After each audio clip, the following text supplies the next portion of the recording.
I finally reached the cabin, frozen, exhausted, barely alive. The door slammed shut behind me, and in the flicker of the lantern, I saw it standing in the corner. Not human, not animal, just watching, just waiting. I whispered, "What do you want from me?" It tilted its head slowly and repeated my voice perfectly.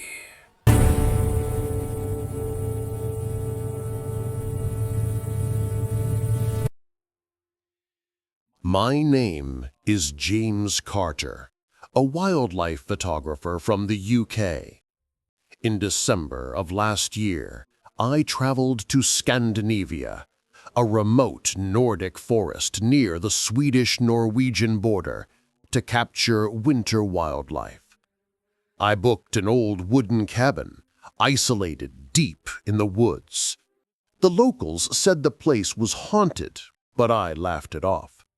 They said, "When the forest repeats your voice, run!" I should have listened. I reached the cabin just before sunset. Small, wooden, old, dark green paint peeling off. The forest around it was silent.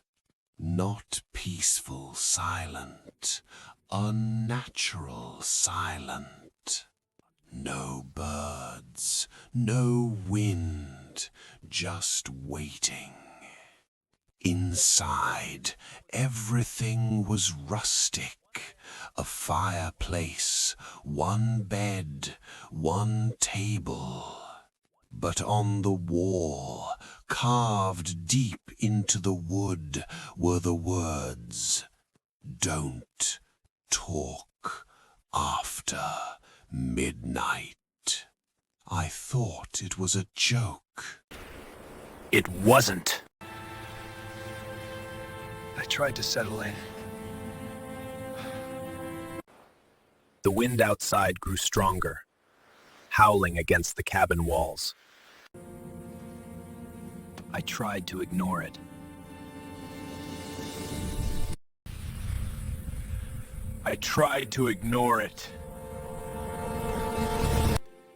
But sometime after 11 p.m., things changed. The wind stopped. Everything went silent again. Then I heard it. Then I heard it. I froze.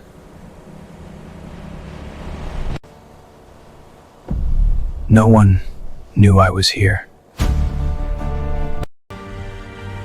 And the forest doesn't knock. At first, I thought the knock was just the wind banging something loose. I stayed completely still, waiting for another knock. But it never came. Instead, a shadow moved outside the window in the dark of the night. I thought maybe it was an animal, until it spoke. No one knew I was here. My own voice from outside.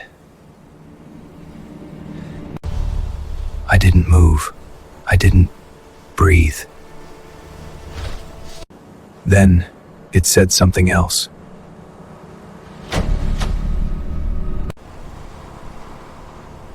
"Let me in, James." I never told the locals my name. Whatever was out there, it knew me. And then, it repeated something I had said hours earlier. I thought it was a joke. It wasn't. I backed away from the window, slowly, trying not to breathe too loud. The lantern flickered, almost dying, making the shadows crawl on the walls. Outside, the creature was still there, standing exactly where I last saw it. It wasn't moving, but it wasn't gone. When I raised my hand slightly, it copied me, a second late, like it was learning. Its limbs bent too smoothly, too quietly, like it had no bones at all.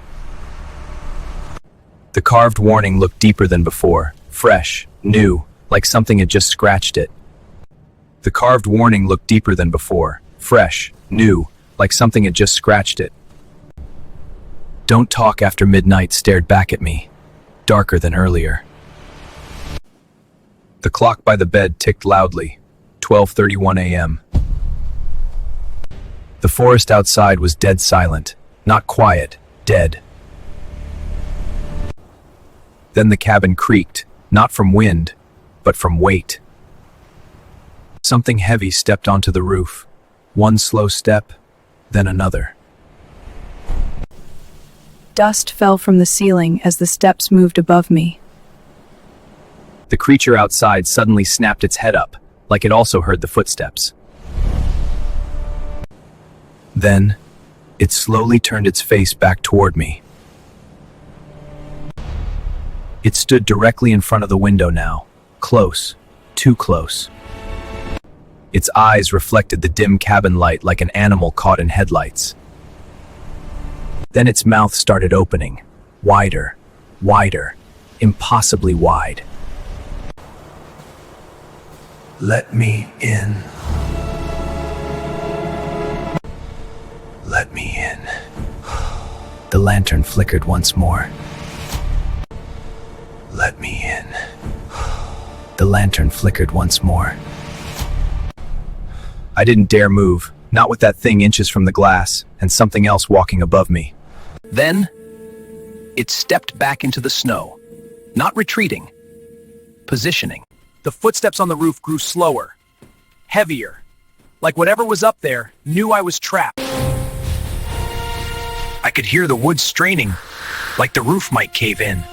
It was weak, my fire was dying, and I realized darkness made them strong. Then came a stomp so violent, I thought my heart would stop. I picked up the lantern, hoping the light would keep it away. But the flame shrank, like something was draining the warmth from the cabin. Then the door handle moved, just half an inch. Cold rolled in from the walls, spreading fast. My breath felt like needles, the kind of cold you feel in your bones. That warning on the wall suddenly hit me harder than ever. It wasn't just a warning, it was a rule. I whispered, without thinking, "No." That one word was a mistake.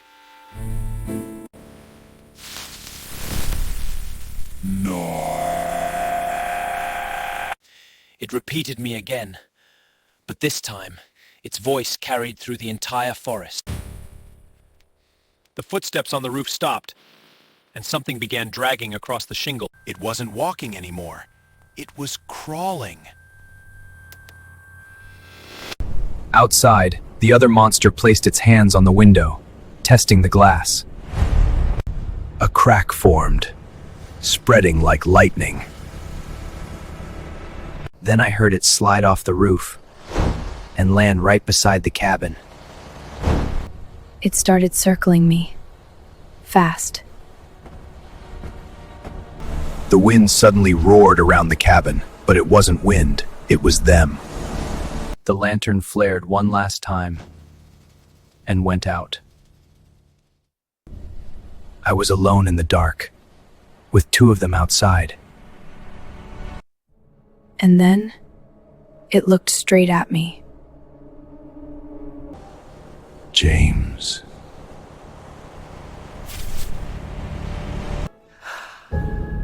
It spoke my name.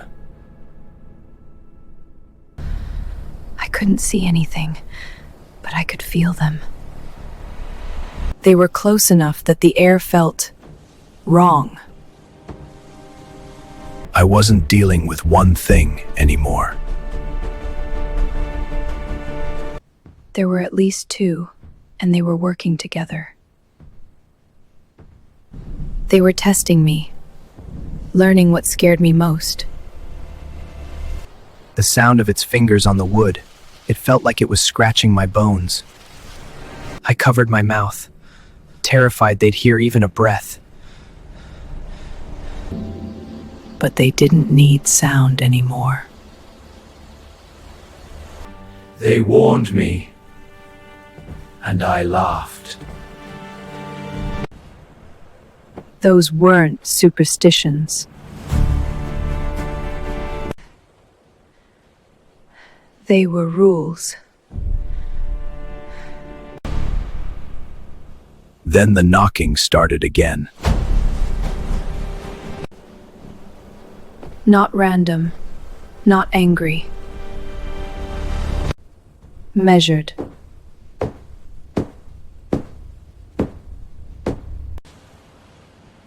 And they knew exactly how to make me break. It's just an old cabin.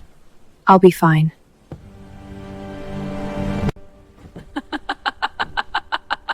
Not mocking practicing. They weren't trying to get in. They were trying to get me to invite them. Then I saw something I hadn't noticed before. There was a second rule.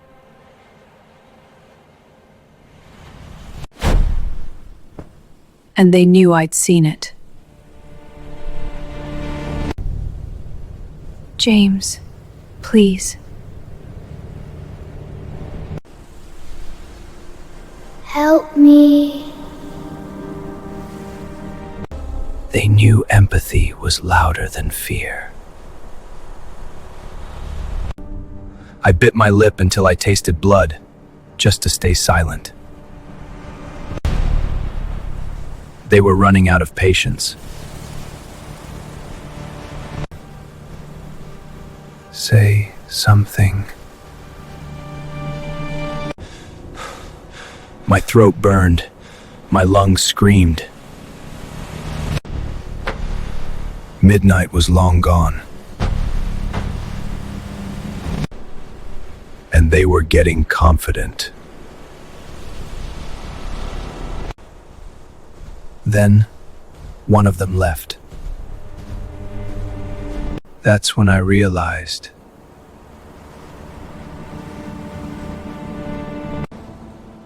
they didn't need both of them anymore. They didn't need both of them anymore. And that's when the rules stopped protecting me. Hello, James. The rules kept me alive, but only until learned enough. Good night, James.